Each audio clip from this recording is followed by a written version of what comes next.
Assalamualaikum warahmatullahi wabarakatuh. Waalaikumsalam warahmatullahi wabarakatuh.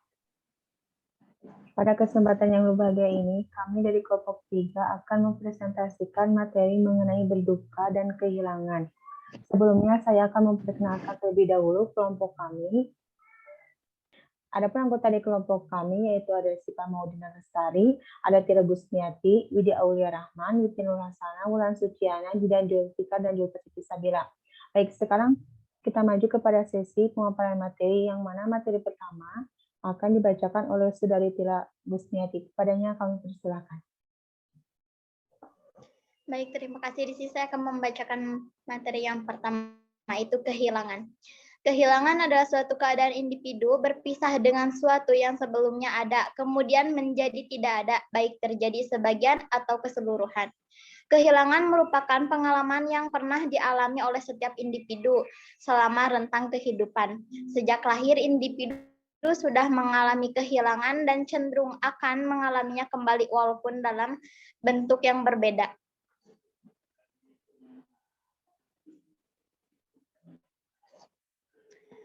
Nah, di sini ada kategori kehilangan menurut Porter dan Ferry 2005. Yang pertama, kehilangan objek eksternal, mencakup segala kepemilikan yang telah menjadi usang, berpindah tempat, dicuri, atau dirusak karena bencana alam. Yang kedua, kehilangan lingkungan yang telah dikenal, berkaitan dengan perpisahan dari lingkungan yang telah dikenal, mencakup meninggalkan lingkungan yang telah dikenal selama periode tertentu atau kepindahan secara permanen. Ketiga, kehilangan orang terdekat, mencakup orang tua, pasangan, anak-anak, saudara kandung, guru, pendeta, teman, tetangga, dan rekan kerja. Yang keempat, kehilangan aspek diri, mencakup bagian tubuh, fungsi fisiologis, fungsi psikologis. Yang kelima, kehilangan hidup, mencakup seorang yang menghadapi kematian, mengalami hidup, menjalani hidup, merasakan, berpikir, dan merespon terhadap kejadian dan orang sekitarnya sampai terjadinya kematian. Nah, di sini ada juga faktor-faktor yang mempengaruhi reaksi kehilangan, tergantung dari satu arti dari kehilangannya, sosial budayanya, kepercayaan spiritualnya, peran seksnya, status sosial ekonominya, dan yang terakhir kondisi fisik dan fisiologis individu tersebut. Next. Nah, di sini juga jenis-jenis kehilangannya. Jenis-jenis kehilangan dibagi menjadi 5 bagian, yaitu actual loss, perceived loss, physical loss, psychology loss, anticipatory loss. Next. Actual loss. Diakui orang lain dan sama-sama dirasakan bahwa hal tersebut merupakan suatu bentuk kehilangan. Misalnya, kehilangan anggota badan, keuangan, pekerjaan, suami atau istri. Next. Perceived loss. Diartikan seorang tetapi tidak dirasakan oleh orang lain. Misalnya kehilangan masa muda, lingkungan yang berharga. Next. Physical loss, yaitu kehilangan secara fisik. Misalnya seseorang mengalami kecelakaan dan akibat luka yang parah, tangan atau kakinya harus diamputasi. Next. Physiology loss, yaitu kehilangan secara fisiologis. Misalnya, orang yang cacat akibat kecelakaan, membuat tidak percaya diri, dan merasa gambaran dirinya terganggu. Next. Anticipatory loss, kehilangan yang bisa dicegah. Misalnya, orang yang menderita penyakit terminal. Next. Rentang respon kehilangan. Nah, di sini yang pertama ada fase penyangkalan atau denial. Reaksi pertama individu yang mengalami kehilangan adalah shock, tidak percaya, atau mengingkari kenyataan bahwa kehilangan benar-benar terjadi. Sebagai contoh, orang atau keluarga dari orang yang menerima diagnosis terminal akan terus berupaya mencari informasi tambahan. Next.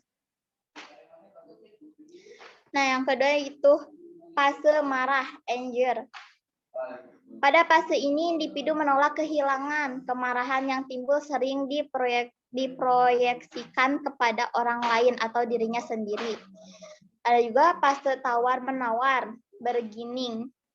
Pada fase ini terjadi penundaan keadaan atas kenyataan terjadinya kehilangan dan dapat mencoba atau membuat kesepakatan seolah kehilangan tersebut dapat dicegah. Nah, yang ini ada fase depresi.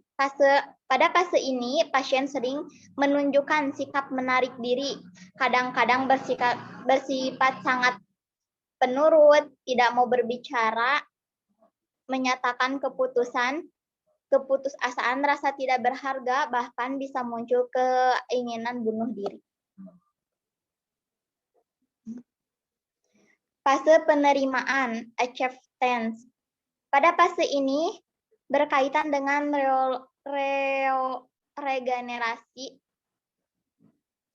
regenesis, perasaan kehilangan, pikiran yang selalu berpusat pada objek yang kehilangan mulai berkurang atau hilang. Next.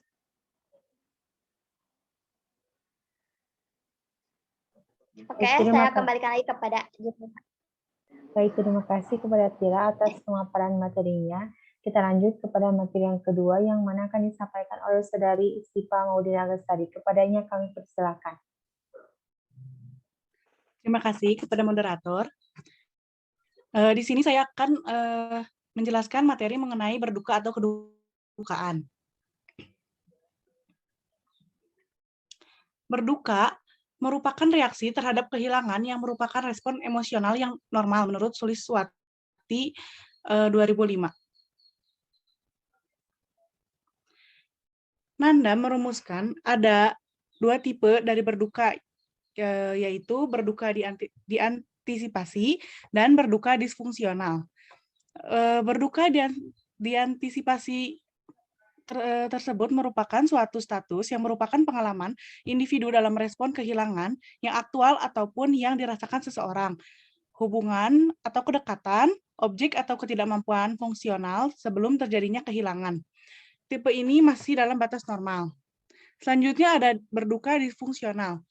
Berduka disfungsional adalah suatu status yang merupakan pengalaman individu yang responnya dibesar-besarkan saat individu kehilangan secara aktual maupun potensial, hubungan, objek, dan ketidakmampuan fungsional. Tipe ini kadang menjurus ke tipikal abnormal atau kesalahan dan kekacauan. Selanjutnya ada teori dari proses berduka. Yang pertama ada teori Engel. Menurut Engel 1964, berduka mempunyai beberapa fase yang dapat diaplikasikan pada seseorang yang sedang berduka maupun menjelang ajal. Yang pertama ada fase pertama yaitu syok dan tidak percaya. Yang selanjutnya ada fase kedua, berkembangnya kesadaran. Fase ketiga, restitusi, berusaha untuk mencoba sepakat atau damai dengan perasaan yang hampa ataupun kosong. Selanjutnya ada fase keempat, menekan seluruh perasaan yang negatif atau bermusuhan terhadap almarhum. Selanjutnya ada fase kelima, yaitu kehilangan yang tak dapat dihindari harus mulai diketahui atau disadari. Selanjutnya ada teori Martocchio. Teori ini menggambarkan 5 fase kesedihan yang mempunyai lingkup yang tumpang tindih dan tidak dapat diharapkan. Durasi kesedihan bervariasi dan bergantung pada faktor yang mempengaruhi respon kesedihan itu sendiri. Reaksi yang terus-menerus dari kesedihan biasanya reda dalam 6-12 bulan dan berduka yang mendalam mungkin berlanjut sampai 3-5 tahun. Selanjutnya ada teori Rando. Rando mendefinisikan respon berduka menjadi 3 kategori. Yang pertama ada penghindaran, kedua konfrontasi dan akomodasi. Penghindaran sendiri, tahap ini tuh terjadinya shock, menyangkal, dan tidak percaya. Sedangkan konfrontasi terjadi luapan emosi yang sangat tinggi ketika klien secara berulang-ulang melawan kehilangan mereka dan kedukaan mereka paling dalam dan dirasakan paling akut. Pada tahap akomodasi terjadi secara bertahap penurunan kedukaan akut dan mulai memasuki kembali secara emosional dan sosial dunia sehari-hari, di mana klien belajar untuk menjalani hidup dengan kehidupan mereka. Selanjutnya ada tanda dan gejala berduka. Douglas menyatakan bahwa tanda dan gejala berduka melibatkan 4 jenis reaksi.